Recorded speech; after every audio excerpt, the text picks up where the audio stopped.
यह कहानी एक छोटे से गांव की है जहां रात के समय लोग बहुत डरते थे। गांव के बीचों बीच एक पुराना किला था जिसे सब भूतिया किला कहते थे। उस किले के बारे में बहुत सारी अजीबो गरीब बातें फैली हुई थीं। गांव वाले कहते थे कि किले में एक भूतनी रहती है जो रात के समय बाहर आती है और किसी को भी अपनी तरफ खींच कर ले जाती है। एक दिन गांव में एक लड़का जिसका नाम अजय था आया। अजय बहुत ही साहसी था और उसने सुना था कि गांव वाले किले के बारे में डरते हैं। वह सोचने लगा, क्या सच में कुछ है इस किले में? तो उसने निश्चय किया कि वह किले में रात को जाएगा और देखेगा कि क्या सच में वहां कुछ है या सब अफवाहें हैं। रात का समय आया और अजय किले के पास पहुंचा। किले का दरवाजा खुला हुआ था और अंदर से सर्द हवा आ रही थी। अजय ने अपनी टॉर्च जलाकर किले के अंदर कदम रखा। अंदर सब कुछ बहुत अंधेरा और सुनसान था।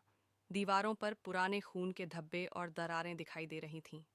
हर कदम पर उसकी धड़कन तेज होती जा रही थी, लेकिन वह डर के बजाय और आगे बढ़ता गया।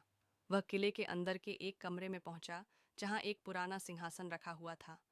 अचानक उसके कानों में एक अजीब सी आवाज आई, जैसे कोई धीरे धीरे चल रहा हो। अजय ने पलट कर देखा, लेकिन वहां कोई नहीं था। अचानक टॉर्च की रोशनी चली गई और अजय ने महसूस किया कि उसे कोई घेर रहा है। उसकी सांसें तेज हो गईं और फिर उसे एक हंसी सुनाई दी, एक ठंडी डरावनी हंसी। अजय ने महसूस किया कि किले में कोई है, लेकिन वह नहीं दिख रहा। घबराया हुआ अजय तेजी से बाहर भागने की कोशिश करने लगा, लेकिन किले का रास्ता जैसे बदल चुका था। वह घूमता रहा, पर कोई रास्ता बाहर का दिखाई नहीं दे रहा था। उसके कदम जैसे खुद ब खुद उस कमरे की ओर बढ़ने लगे जहां वह सिंहासन था। कमरे के बीचों बीच खड़ी एक महिला दिखाई दी, जो सफ़ेद साड़ी में लिपटी हुई थी। उसकी आंखें पूरी काली थीं और चेहरा बिल्कुल फीका था। अजय का दिल डर से कांपने लगा और वह उस महिला से कुछ बोलने की कोशिश करता है। तो तुम कौन हो? लेकिन उसकी आवाज़ जैसे गले में ही रुक गई। महिला धीरे धीरे उसकी ओर बढ़ने लगी और उसके पास आते हुए बोली, तुमने मुझे नहीं छोड़ा, अब तुम मेरे साथ हमेशा के लिए रहोगे।